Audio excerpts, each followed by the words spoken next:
Hello, and welcome to Hedgehog Storytime, where I read my weird original fiction.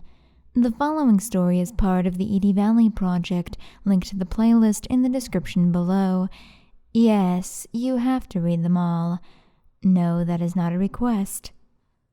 So finally, I'm going to get rid of that cliffhanger that I left in the first episode I uploaded of the new arc. Finally, we're going to get to see what happens now with Niko. Finally. Actually, it's probably only been has it only been 2 weeks? Oh, shit. I'm 5 stories ahead. So, I mean, not 5, but I have 2.5 stories. So, yeah. It's been a while for me. So, without further ado, here is The Hermit.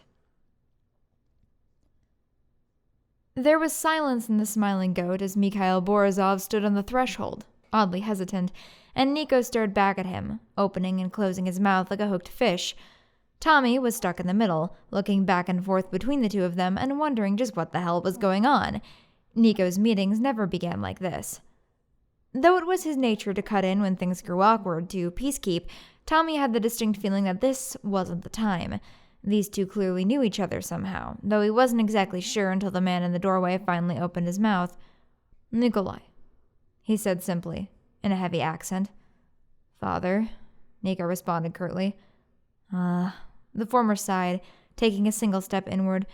"You never call me Papa anymore." Niko didn't move, still not sure how to take this new situation. "I kinda grew out of it." Mikhail shuffled on his feet. "This place, it is yours." He glanced around the pub, his expression unreadable.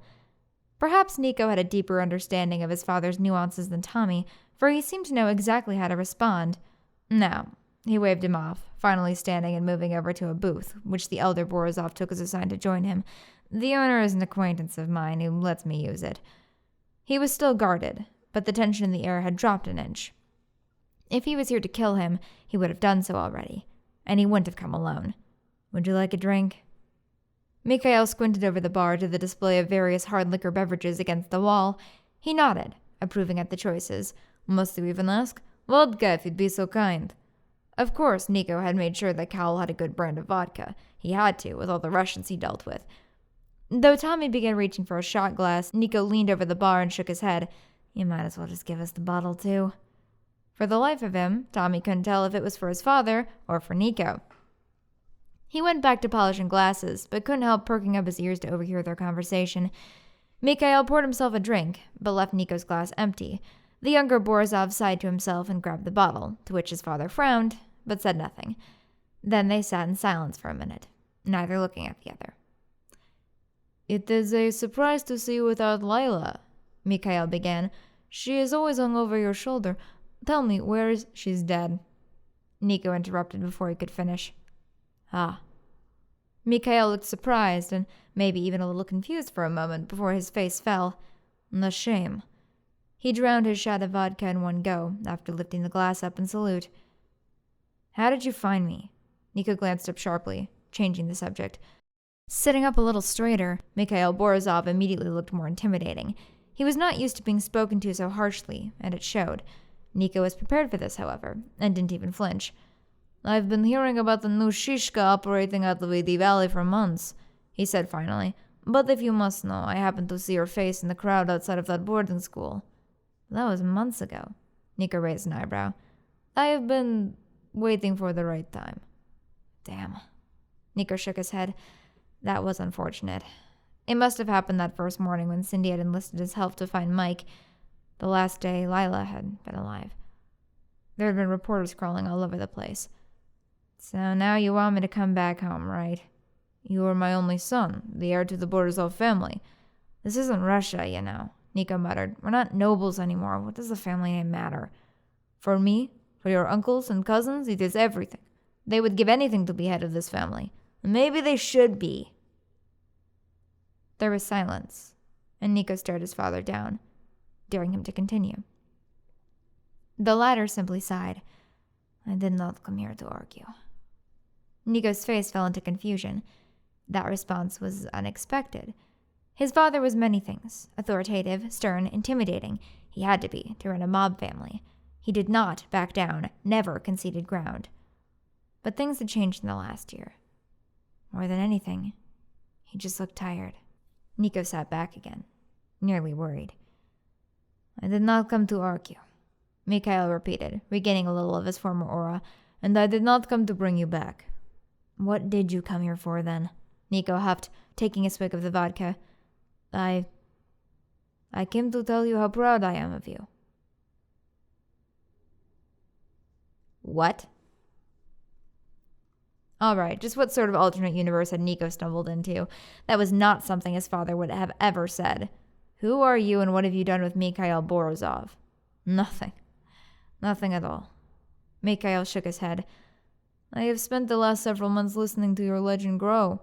They say you can acquire anything. You have single-handedly cut out a large chunk of our exotic markets.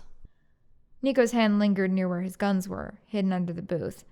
If anyone else had done that, you'd have offed them in a minute. I may be on the wrong side of the law, but I am not a monster. Mikhail frowned. You are my son. As long as you do not encroach on the guns and drugs, I have no problem with your business. Wouldn't dream of it. Guns and drugs are a risky endeavor for a small-time operator anyway. In fact, he glanced upwards at Niko out of the corner of his eye, from where he was leaning over his glass. I'd offer you some help. Connections, if you cut the Borisovs into the deal. No strings attached. Freezing. Niko thought about it for a second. It was a tempting proposal. The Borisovs did know everyone in the business. Of course, it was also a fairly transparent bid to get Niko and his business back under the Borisov wing. This was something that wouldn't be decided by a second's thought. Let me sleep on it, he responded finally. I'll let you know soon. You'll know how to find me. Mikhail stood from the booth, and with that it is time for me to leave. He began to make his way to the door. Niko wasn't offended. The elder Borisov had never been good at actual conversation, and he'd never been able to talk to Niko at all. I will, Niko waved. Before he walked completely out of the door, however, Mikhail turned one last time. I am proud of you, Nikolai. And I think so would be your mother. And then he was gone, the door creaking shut behind him. There was silence in the pub for a minute, until Tommy cleared his throat and Niko blew out the large puff of breath he'd been holding in. Well, Tommy smiled, that was certainly something. Probably a good thing Cal wasn't here after all. Agreed. Niko didn't want to think about that alternate reality. At least you know when to keep your mouth shut. You, want to talk about it? Tommy asked. Not really. All right. Tommy stuck his hands in the air. Then I'll just leave you with this. That is certainly not the worst fatherly reunion I've ever seen. But Niko wasn't really paying attention anymore. Instead, he was looking at the ground where his father had stood just a moment before. There was a scrap of paper resting on the carpet. What's that? Tommy craned his neck over the bar to see. No idea. Niko reached down to pick it up, then took a minute to read it. Well?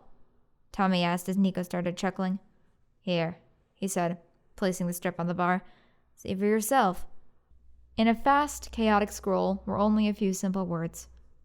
To find Niko, the smiling goat, Edie Valley.